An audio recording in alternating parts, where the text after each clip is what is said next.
And like, if you had, I would say, if you had your same particular set of skills, mindsets, and everything like that, and you were in another country and you have to do the things in those countries. I'll use the Philippines because that's where I grew up, but like there's a lot of social time there. Like, Yeah. you know, people are doing their chores and their errands and they're doing these things together. They're in nature way more. And you're either, you know, fighting the poverty or trying to find a way. I think like depression, you know, mental health is very important, but I think like when you have a social life, if you're moving, you're out in nature, you're exhausting that, like, you know, come back to me in like 10 years and say, okay, like, you know, Yeah. how do you feel now? It might have changed, you know, it might have changed. Yeah, man. I think well, I kind of snuck us on with Oh, that as you were talking, because it was kind of a good point and kind of aligns to what we're saying today. So welcome everybody to the Macro Perspective podcast. Marco's here with Coach Seamus as well. And you know, we were just having a candid conversation before getting started today. And it kind of goes hand in hand with kind of like, I think, why you would want to choose the best workout for your goals. yeah. And again, the person that I was hanging out with, you know, today actually, and doing just something as simple as a quick little walk with them, you know, helps again kind of create this new sense of like output and community, which I Mhm. think a lot of the ones that you mentioned in the notes for today kind of do that, right? Like picking out the Yeah. best workouts for your goals.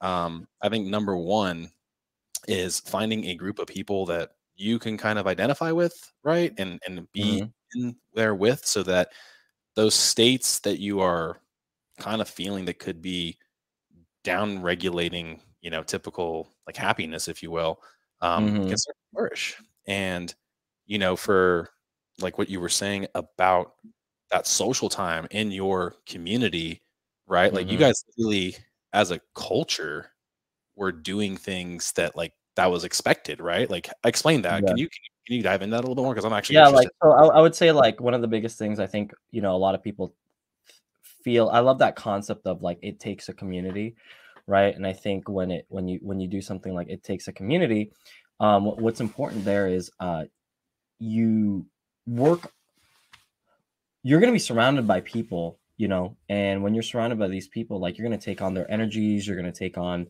certain things, and you get checked, like you get kind of checked. And we're talking about depression right here, and we're talking about mental health and all these things. So, you know, with kind of those things, people will check in on you as well if you're feeling something and feeling.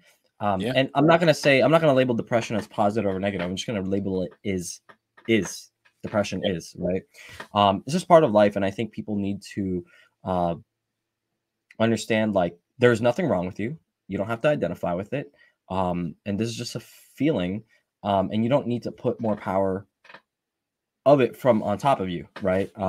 So with that being said, I think community is important because, like, if you're going through something, you're able to reach out, you're able to connect, um, and it's impossible to like not feel heard. You know, I think sometimes it may feel like sometimes you're lonely, but I think a lot of people. I've been there, I've been sad, but like there's only so many problems in this world, and I think people will understand your problem, right? You know, we talk about health, wealth, talk about love, we talk about like these domains of wellness, environmental, social. Your problem lands somewhere around there, right? So if you have a community, they're gonna help figure it out. They're gonna help you out, and they're gonna talk to you, and yeah, that component of community is so big because you could be doing things together in nature. You could be doing things, like I was saying in the Philippines, like you're doing these like big problem and you're doing these errands and you're doing work.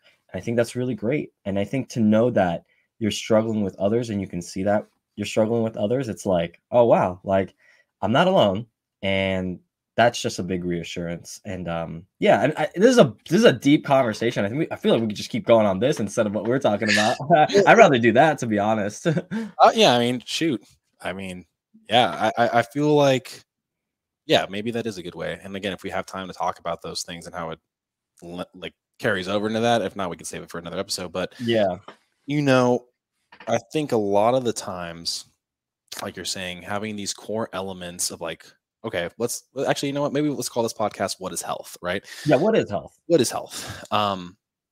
I really feel like for me, the one that resonates most is kind of going off of like the core four, right? And I'm sure you've Mhm. heard that before, right? Where you have Yeah. like those four different pillars of health. But like I'm trying to remember if it was the core four. What the like? What was it? Well, like there's health and wellness, and I think there's like 6 to 7 or 8. Like Yeah. you've got mental, physical, emotional, social, financial, environmental, and then also at the same time societal, communal, Yeah. and spiritual. Spiritual. So like about 7 to 8. Okay. Yeah. Man, Um, big teachings, right? So, all right. Damn, I wish I had the written down. I think it's like Right. they So have like a, let's yeah, do it one more time. I'm gonna do it real quick as you say that. The 8 that you listed. yeah. So it's gonna be physical, Okay. mental, emotional, social, spiritual, environmental, financial. Mm. I think that's about it. There may be one more missing. I think that's it. I feel like you may have said one more, but I think they may have been interconnected. When you're connected, yeah. Yeah. Okay. So let's start with physical. All right. So yeah, I guess we're changing up. We'll save the other topic for next time. No, I think this is gonna be a good topic because Yeah. guys, we're talking kind of about depression. But let's segue into this and how maybe we can combat depression with these wellness factors. Yeah. So yeah, combating it physical. I mean, dude, nothing feels better than doing hard work, right? Like Yeah. literally testosterone is, if you listen to like Huberman, it makes hard work feel good, right? Like that, it's like the motivation, hormone in a sense. So Yeah. taking that, thing, if it's exogenous or whether it's internal or not, right? It makes that physical labor feel better. And you're like, oh, Yeah. I'm getting something out of this physical output. And having some form of physical stressor, obviously hormesis, right? Like that Mhm. small dose of something um, that causes what would look like something terrible for you in the short term, but in the long term, it turns into something so beneficial. Again, that's why you would want to pick a workout routine that is best for you, that is physical, right? So Yeah. there we're cross We'll, pollinating. we'll bring it back. I love what Peter Attia says. What if I told you we're going to get your blood pressure up? We're going to have your heart rate spike through the roof. Your cortisol is going to be going crazy. Guess what? You're panicking. You're going hard. There's respiration rate is going. You're breathing very hard. How does that sound to you? Oh, that sounds a little scary, right? Like, it sounds like what? Like, it sounds like you got hurt or something. But that's exercise. In the short term, it sucks on the body. Mhm. When you think about it, like on the body, it's like it's a shock to the system, and it sounds horrible, but it's the after effect that we're looking for, right, guys? So that's the physical, and Yeah. not to. I think we talk about the physical stuff a lot, but let's go into the mental and emotional. I think emotionally you were talking about testosterone, but there's another dopamine, right? Like you get Yeah. a big dopamine surge from training. And not only do you get, dopamine, there's other factors in there as well. Serotonin, um, Mhm. acetylcholine, depends on the type of person you are, personality. You might be more dopamine dependent or you might be more acetylcholine dependent, meaning like, are you a go, go, go or a person that's like chill, chill, chill? So you kind of have, not everyone is so black and white. There's nuance to it, but I think exercise is one way to get to your mental health. Um, Yeah, so for physical, we're saying exercise, but are there other components that like could be physical that help with me- health? health without, yeah, not What, even just what would you exercise, classify in there? Like besides, like again, like we'll classify exercise as like lifting and like vigorous, something vigorous. strenuous. But are there other physical components that help you feel good? For me, like man, I'm telling you, like I love the walking habit that I've created over the last Yeah, 3 or 4 years because I look at like the ability to retain something in the long term, right? And that seems like something like if that gets out of my life, that I will not feel healthy because it's such a simple task that people in today's day and age, I feel like they take it for granted. I yeah. mean, how many times in a nutrition consult with a new client or a patient do you have them whip out their phone and look at their steps? I've done it a few times, and it's I'm like I always, realize, yeah. always I just got done walking. I hit my 8 to 10,000, and I'm still gonna go to the gym to do some mobility later. So those are two that I like in terms of a mobility. physical. All right, like a I'd say like walking, is underrated. If you guys are dealing with walking, like it's, I don't know what it is, but like walking is so good. Not, I know we're still talking about the physical, but I want to tie in the mental and emotional. Like, Yeah. I think it's just like time for me to be with my dog. There's concept of like, if you guys have heard of like earthing or forest bathing, but being in nature, touching the ground, like that gets you more in tune with the ions to be natural. That's like a scientific thing, but like in terms of like the mental and like recharge, I think like a walk for me, I get a walk every day. I love it because it's my solitude and it's my time to kind of just like recycle or like regurgitate kind of like what's going on in the head, mulch on a few things and just move on, or like, walk things off kind of. And it's great, So I love walking and mobility too. I know I just kind of mentioned that. Like I'll do mobility too, not just for like, hey, pain and injury, but like for like just it's a good time to just get in your head and like feel your body too. Yeah, I mean, I suck at mobility and like work related to like trying to create better range of motion and get out of those sweet spots. Yeah. Honestly, like those stretch zones or something along those lines would be like I'd be their number one client. You know what I mean? Like costs per session, because I do know the value and I know how that feels. Like that when you have that like physical release of like that tension, right, in your body, then mentally you feel much better because I don't have like that hamstring pull isn't bothering me today. That's been plaguing me for 2 years. This is me Well, it's specifically. also touch. Like touch is so Mhm. powerful. There's a lot of science on this, but I can't quote the study, but it's from like the 30s or something like that from Russia. Um, it's Russians. I would never condone this study, but they did it. Basically within 2 weeks, they did a study where they had these 2-week-old babies. The first 2 weeks of their life, one category of babies were not touched, and the other were touched. Yeah. That. The power of touch was so powerful that the babies who were not touched died. That's how powerful that study was. And that's how powerful touch is for us. And that's why, like, with being a parent, like that's why you have to do the whole. I'm not a parent, but that's what I hear. You have to do the whole like touching your child and making sure Physical touch and neglect is or the lack thereof of the physical touch can definitely lead to a lot of potential like I guess disorders, right, with Yeah. kids in development, right? Like you're not gonna they may not hit as many of those milestones as a result of like not having that physical communication to the kid, but because I Yeah. mean they are not yet verbal. They really can Yeah. only express like, hey, again, like remember how parents will talk about like, oh, that's an angry cry, or that's a I pooped cry, or that like They know the tone. they know the tone. They're like, okay, they're uncomfortable, right?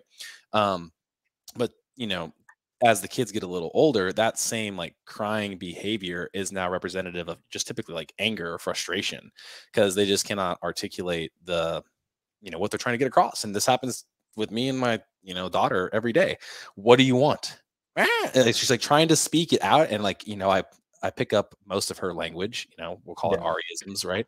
And she's pointing, and she can do enough signing where like she can kind of almost get the message across, but she wants to do it so independently that I'm just like trying to pick her up to the thing so she can point and like grab the thing that she needs. It's the funniest thing. But there's another point. Like she's like, hey, I want to do it. I want you to pick me up and so I can do it. And like that's a real physical component into that. Cause like again, like shoot, it's crazy. But yeah, kids are a whole other animal. But again, too, like like you just said, it's funny how like so much from that physical exertion, there's mental and emotional things that kind of come like Yeah. those three, I think, tie together really closely.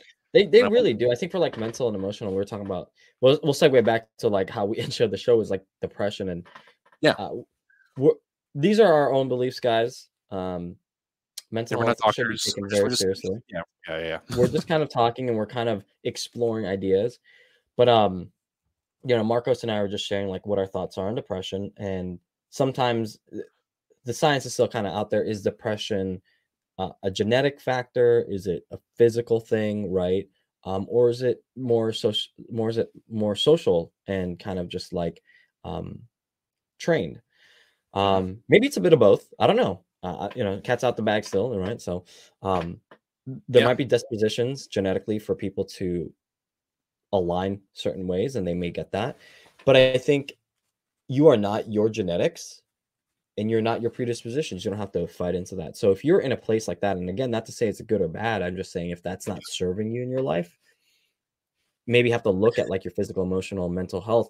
And, Mm, we were talking about exercise and how yeah. that helps. And there's so much research that how exercise does help. And not just, hey, you need to be, going from couch to 5K or couch to couch to gym boss, but like Hmm. just a walk, a 10-minute walk alone will be so great for you just for the mental compare. Like we were just saying, I get so much clarity. Yeah. I feel emotionally like reset, to be Yeah. honest. Like I just did my walk and I feel great for this podcast. And then Mhm. mental clarity, I sometimes feel that like I can go into work even better than like a Yeah. nap. Like I could do like better because like I feel invigorated or something. Yeah. And I actually had a client actually today. We're talking, and I was like, "Don't do what I just did. Don't eat your lunch, and or sorry, don't go for a walk and then eat your lunch. Eat your lunch, then go for a walk." And he was talking about taking a nap, and I was like, "You're probably going to be energized after this walk to not want to do that." Sure enough, he did it in the opposite way that I did it, and he was like, "Yo, actually, like I do feel amazing. Like I have energy now all of a sudden." And I was like, like there's something to that. Like, and again, I don't think I spoke it into existence. I definitely think that like the digestion was a little bit easier. You're not getting into a carb coma afterwards, right? And Yeah. again, like, I mean, well, again, like I would like to. I have some studies on walking. We'll maybe bring it back to that in the future, but again, like that grounding, that one with nature, right? Like as much as I have paced in this house, I mean miles. Yeah. Probably in the last year, because we're about to be in this home for 1 year, I've probably at this point paced around in my house upwards of 1,000 miles. I mean, I'm sure I can give you the actual number. You It's probably could. it's a stupid amount because I literally felt like I was tethered here because without being on my Wi-Fi, I can't make a phone call. And guess what my job is highly dependent on? Making calls, right? Yeah. So I'm just in here pacing. Now it's a little bit better and I can actually go out in the wilderness, if you will. And there's a certain loop. If I actually extend it too far, shitty service. If I stay in this like little loop and I've kind of found all the hot spots for like the I 5G. know I know where it is. Yeah, I had to do the whole like restructuring of our house here, the Yeah. internet. And so for me, I was getting all the movement, but I wasn't getting this like connection to like nature that helped my mind and like helped me feel invigorated. Like you said, like my mental emotional state wasn't as good because I'm still stuck in the same four walls. Yeah. Right. And again, like you're like, hey, I want to meet like your assistant. I want to know what she's like. Right. And I'm like, it's funny because she was talking about how I feel so invigorated for having this outdoor walk versus doing it at home, even though it was Yeah. cold. And she's like, but I came prepared. I brought my jacket, I brought my hoodie, I brought my water, I brought a Kleenex. And all those things were a world of a difference for making this way more enjoyable. And like I have so much energy now because I was outdoors. And I'm like, yeah, because maybe mentally, emotionally, spiritually, whatever it is, it started to have a connection. Um, and that is again amazing that doing something slightly physical can tether to those two, right? Or Yeah. those other two. Like emotionally speaking, that's a weird one though, right? Like, so I know uh mental, emotional, right? What were those things? I feel like again they cross pollinate, right? Um, Yeah, emotional. to me, It's emotion is interesting. like you're like one with like. Well, I mean, I don't know. What would you define as emotional versus mental? I guess. I think I think that has to come with like people talk about IQ, logic. EQ is Okay. like emotional, and I think that's more being in tune with I think emotional can go deeper, but like Yeah. um there's a lot to it, but like basically being able to understand your emotions, thoughts, feelings, and kind of the emotions you're feeling, and then being able to understand others as well. Having Gotcha. the emotional quotient to kind of understand what someone else is giving you in terms of energy. Like, someone says hi, someone says hi, or someone says hey. Like, Yeah. there has to be like, there has to be some emotional um smarts there and being able to understand your the people around you as well. I think emotional plays into that. And I know as human beings we are emotional, and most people say like females are more in tune with their emotions. I think that's I partly call true. bullshit. I think it's I think bullshit. it's Personally, nuanced. I'm. I think the thing about men is that it's never been sexy or status quo to like show those like again like Yeah, I played be baseball vulnerable. and like being vulnerable is like showing a sign of weakness to your opponent even though in that moment you're frustrated as fuck that you went 0 for 4 with 4 Ks, right? and again, too, you could also go 0 for 4 and crush every ball, hit everyone in the field, and nothing happened. Apologies. Sorry about that. No, you're good. But again, like you're like, it's just not my day, right? Like, and again, like that emotional component is just like under wraps. And my wife will say, like, hey, she's like, you Riveras are just so good at like not having any emotion at all. And I'm like, getting a rise or dealing in compliments based on emotion to me just feel a little disingenuous, right? And again, like the feeling of being proud of like your spouse, for example, here is something that I genuinely feel every day as she starts tackling things that she's frustrated with. Yeah. So it's never like I'm there to like try to like you don't want to like butt in and give your 2 cents, right? Like that's like quote my EQ on that behavior because she's obviously frustrated. She don't want to hear shit what I'm about to say, right? But again, too, like those are the days that like I am actually, personally the most proud in that emotional state for her. She's frustrated, right?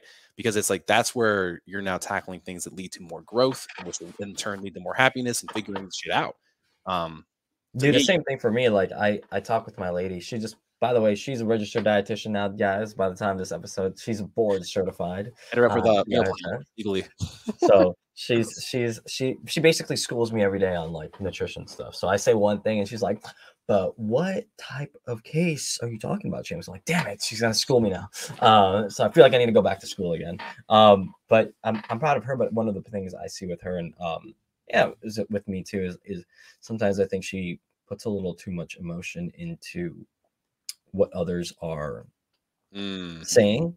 Yep. And especially in the corporate world, like I think she's like reading into things like through text that are like, she's like, what did they mean by this? I'm like, literally what they said. Yeah. Like I read it as like for example, it's like, hey, can you do this, this, and this? And it's like, okay, cool. But it's like, but they said it very like they said it like this. There was no like, hey, how are you? They punctuated it. It's like also it's like the way it is, and it's like age. I think it's like you might be reading into that a little bit too much, or it's like, how do I say this? I think sometimes bluntness shouldn't be mistaken for like being aggressive, if that makes sense. I think sometimes in like emotional health, like some people are just like what you're saying, like you're watching her. Sometimes I watch her and I'm like, I'm seeing her kind of like, mulch these things in her head and try to like play with these things in her head. And I'm watching her, I'm like, and then she'll ask for my input. I'm just like, I try to do my best not to solve the problem, just try to give her another perspective, because I know as soon as I try to solve the problem for her, it's like, she's like, what are you doing? And I'm like, dang it, here we go. But it's about just trying to go like, well, maybe it wasn't the way you're thinking it is. She's like, maybe you're right. I don't know. Yeah. I mean, again, like I said, I think the way that a guy might go about handling their emotions, their thoughts, their feelings, and behaviors, again, like like this one then influences other things, right? Yeah. It will then influence how you might act in a social situation and how that health starts to implore things, right? And how you might actually handle your occupation, right? Yeah. And your job and how things are going, right? And just again, me being really a logic-based guy, because that's what I studied for so long, I'm always looking at it from that perspective, and a lot of the books that I've been reading in this, as I'm doing this challenge to myself this year, really just solidifies that, like, yeah, I'd probably need to learn more things about empathy, because how people are taught that, at a psychological level is completely different than how I go about it. It's like, if this thing no longer serves me and the things I'm looking to get out of it, I get out, Yeah. If this thing is causing me anxiety, right, and emotions that I don't like, I literally am like, I'm not going to go down the rabbit hole, right? I'm not dying. I'm not doing, like, I've done it all before, and I'm just like, you just don't even want to open that can of worms, because you kind of know like what I don't even whet my curiosity. Like. I don't even, because again, like, I'm like, I can find something that tells me I'm dying of cancer, and I can find something else that's being like, hey, this is actually a healthy response. And I'd rather just, like, that's where I start being like, sometimes when emotions start to take over, I'm like, ignorance is bliss. That's it. Yeah. In terms of emotion, like I got the saying from somebody, but I'm not trying to imbue anything on anybody on this show, but like I'm Christian in faith, but Mhm. Stoic in practice. Yep. So I'm a Stoic, not Stoic as in like I don't have emotion and I'm just a stone wall. No, Stoics show a lot of emotion. They go through a lot of trials and tribulations. Stoicism really is a concept of trying to find the good in any situation Yes, sir. and trying to flip it, and not always to take responsibility, because sometimes there's just things you can't control, but even then, what could you do to adjust for that, right? Mhm. You know, I like to say like ownership of things and be accountable and do that. It's not always the healthiest response for a lot of things, because sometimes you put a lot of stuff on your shoulders for no good reason. But I always try to do that because it helps. It helps just for me, it just helps me kind of mitigate what you said, like mitigate any negative things that go down the line. Because at the end of the day, I know it was my fault. Like I just know like the reason that these things happen, it was my fault. Like it was just my fault, and I'm taking it, because if I just hadn't done this, this, and this, it would have been a better situation. So I learned that every day. So that's how I deal with some emotions. Sometimes just kind of go through that stoic principle of like trying to find the good, trying to make it my thing, and try to own the situation. But I want to move to real quick, Marcos, to the social, because we've been talking about emotional and like how we deal with the social parts of things and like Yeah. our spouses, but like social, I think, guys, is having a sense of a community and having a sense that you have loved ones and long-term relationships. Um, Relationship, friendship, community. Yep. Sense yeah, of people that connected. have the same values as you. Now, in this day and age, it's not necessarily having constantly the same values as you, that you live in a silo and you don't have any opposition The echo to chamber. your beliefs. Yeah. It's being able to have relationships that, whether they are strained by different values or beliefs, that you can still love people and keep the long-term relationship. I think that is a good, I would say, is a good way of explaining it. Hopefully someone else has a better way of explaining it. But what are your thoughts on like social health there, Marcos? Yeah, and as we're talking about this, because I'm interested, so I found a post here that's talking about the 10 aspects of health, which is now what I've renamed this this episode for us, Yeah. right? So they have 10 practices, and social being that one of them, obviously. Practicing healthy habits in social, it says, are finding people who you can do life with, right? So that Mhm. friendship, that community, and all those things matter to you, but it doesn't mean that they're only there to encourage you. They're there to call you on your shit and toughen you up a little bit and challenge you and ask some of those deeper philosophical questions of like, what are you looking for, right? Yeah. Um, and again, like those toxic relationships. For me, sometimes it's your phone, dude. Like, because okay, Dude. so social media, right? There's some I had a friend of mine saying that motherfucker was posting nothing but toxic positivity. Get them off my feed. And I'm like, I didn't even realize that positivity could be toxic. That is literally like jumbo shrimp. It's an oxymoron. That's Um, so odd, yeah. but literally, it's like, yeah, but like, you know what I mean, right? It's like, absolutely. Like, they're spreading this message and image of positivity, but it makes you feel bad about yourself because you're not there. So you need to recognize those things, because that's also a new social norm in our day and age. And that's not a healthy place to be in, even though it's Yeah. on your phone, because obviously that's still, I mean, people that you've connected with that are either a part of your community or part of your community's past. So for me, I literally said this today. I'm like, I have like three people that I hang out with these days, like outside of like the work environment. One of which is moving, right, in a very short period of time. So it sucks. Now I'm like, now I need to find a new, smaller sphere of influence. And the current person I'm hanging out with, shout out to Adam and being my training partner at 5 a.m. right now, is literally amazing, because he does want me, it does make me want to be better. Right. I Yeah. see him as a small business owner. I'm a small business owner, right? Even though I have my other job as well. And he's going after and tackling this thing, like the American dream. And also being a dad of two like myself, right?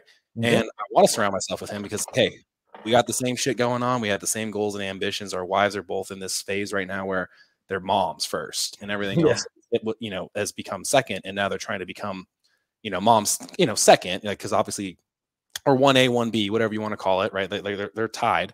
And so it's important to find those relationships, It right? is. This one, I mean, funny enough, our other colleague Rudy was like, "Hey, you should go hit up Adam. He's a great PT. He could fix some of your issues." He started with doing house calls, man. It was great, right? So he came to my house, fixed me up. My wife comes home, fixes her up. I was like, Mom, he's doing house calls. And like literally since then, I feel like just because the amount of like effort and work he puts into his craft, man, it's like it's undeniable that he's amazing at what he does and he genuinely cares about fixing that. Yeah. And so I'm like, I want to be like him. I want to. I gotta get with this guy. Yeah, exactly. I was like, hey, and again, even now we're talking about like, hey, like, passing some people back and forth that need the nutritional component along with their physical health coming together, right? And it's amazing because like a person generally, again, is part of that social thing. Yeah. I think most people think of social as just like going out to the bar, right? Could be, right? Could be. But to me, it's changed a lot with becoming a dad. To me, it's Yeah. like, hey, like just having someone around to have conversation with on a pretty regular basis is really damn important. Because if not, I'm just headphones in, listening to a podcast, listening to educational material, and all working. That's all good in itself, but like that has to be at a set time. Like I love that. Yeah. I'm all about growth, but the problem, because I'm the same way. Like I could just be alone, just listen to podcasts. I could be happy in my own world, but you don't really get that social aspect. Like you said, I only hang with like 5 people now. Like what do they say, that you're the average of the 5 people you spend time with the most, right? If you looked at your friends, I think someone said this, it's like if you looked at your friends, I could tell what kind of friend you are if I can look at your top 5 friends in their calendars. Dude, we should bring. I wish Instagram would bring back the top 5. Top Well, 5. I wish Instagram would bring in the top 5 that was from MySpace back in the day. Yeah, Like, this exactly. person's ranked up to number 1, motherfuckers. Like, Yeah, it's like, oh, this guy. But like my top 5, like it's like if you looked at their calendars, it's kind of like similar to me, like someone that like let's just say you're in the top 5, like we connect on a weekly, we connect daily.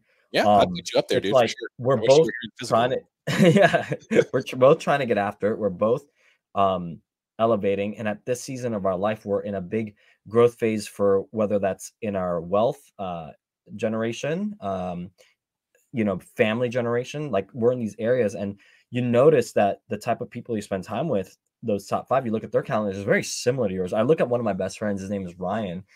He's also my financial guy. He got a background in kin and a background in sports management and masters. And I'm gonna shout him out. Hopefully he listens to this. Love this guy. And it was tough seeing him go to school for like 7 years. I hated the fact that when he went to school 3 months later or sometime later, COVID happened. And I called him up. I was like, dude, like, what the F? Like, you moved out there, your whole life was out there for this thing, and you basically like spent most of it like in the apartment when you're supposed to be doing these internships. And I hated it for him.